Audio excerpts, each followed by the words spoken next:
Сооронбай Жээнбеков премьер-министрдин кызмат ордунун легитимдүүлүгүнө байланыштуу кайрылуу жасады. Кыргызстандын аймагында абал туруктуу. Бир суткада дагы 330 адам COVID-19 жуктурду. Баткенде 2 жаран каза болду.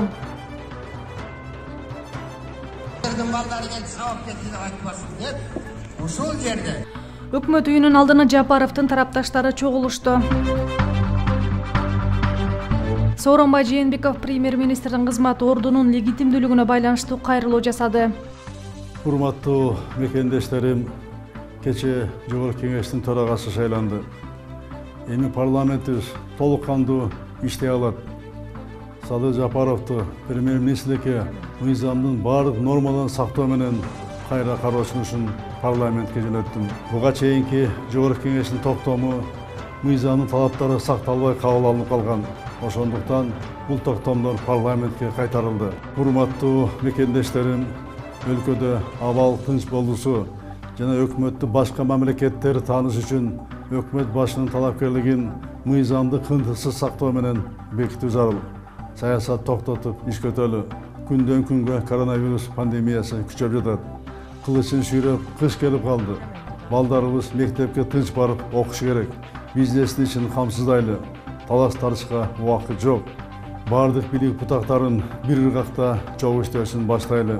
Ошондуктан парламентибиз маселени ыкчам карап, бул процесске мыйзам чегинде чекит коет деп ишенем. Урматтуу мекендештерим, Кыргызстан укуктук өлкө. Маселелер күч менен эмес, мыйзам алкагында чечилет.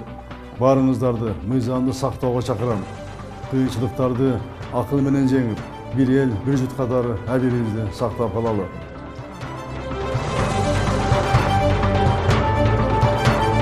Кыргызстандын аймагында абал туруктуу жана укук коргоо органдарынын кызматкерлери тарабынан толук көзөмөлдөнүп жатат. Бул тууралуу Ички иштер министрлигинен кабарлады. Ал эми өлкөдө түзүлгөн Кырдаалга жана Бишкек шаарынын аймагына киргизилген өзгөчө абал шартында ички иштер органдарынын кызматкерлери башка укук коргоо органдары менен бирге кылмыштарды аныктоо, бөгөт коюу жана бетин ачуу боюнча иштерди жүргүзүп жатышат. Республика боюнча 13 октябрга карата кылмыштардын жана жоруктардын бирдиктүү реестрине 346 кылмыш менен жоруктар катталган. Анын ичинен 196 кылмыш, 150 жоруктар. Кылмыштарды жана жоруктарды тыкыр иликтөө үчүн тиешелүү ыкчам тергөө иш-чаралары жүрүп жатат. Ыктыярдуу элдик кошундар республиканын бардык аймактарында түзүлүп жаткандыгын белгилеп кетүү керек. 14 октябрга карата бир сутка ичинде COVID-19 илдетин жуктургандардын саны 339 түздү. Бишкек шаарында 68, Ошто 36, Чүй облусунда 12, Ош облусунда 74, Талас облусунда 9, Ысык көл облусунда 18, Жалал Абад облусунда 70, Баткен облусунда 43 жаңы учур чыкты. Ал эми акыркы сутка ичинде COVID-19 илдетине жана пневмониядан Баткен облусунда 2 бейтап каза болду.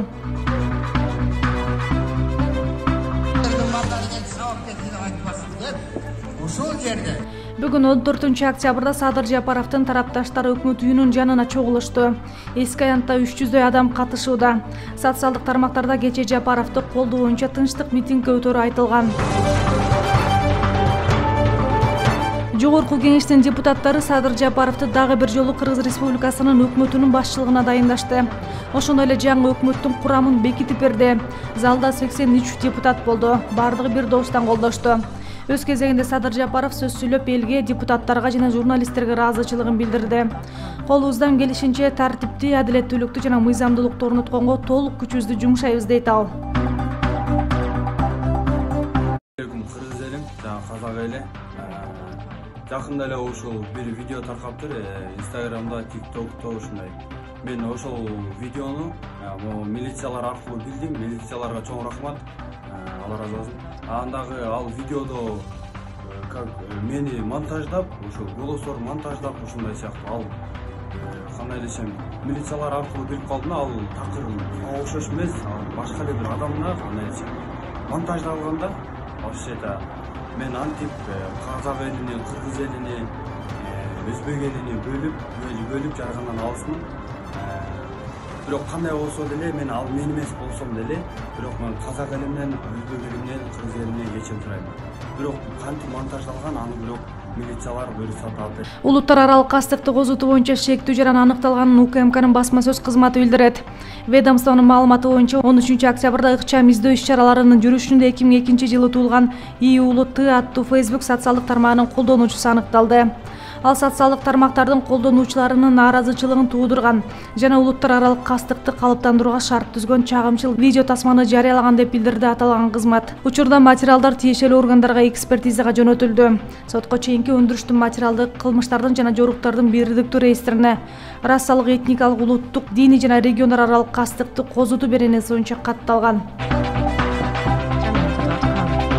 Мурдагы өкмөт башчы Сапар Исаков менен Бишкектин мурдагы мэри Албек Ибраимов абакка кайтып келген жок. Жазаларды аткаруу мамлекеттик кызматынан билдиришкенде аталган факттар кылмыш жана жоруктардын бирдиктүү реестрине жаза мөөнөтүн өтөөдөн качуу катары каттоого алынды.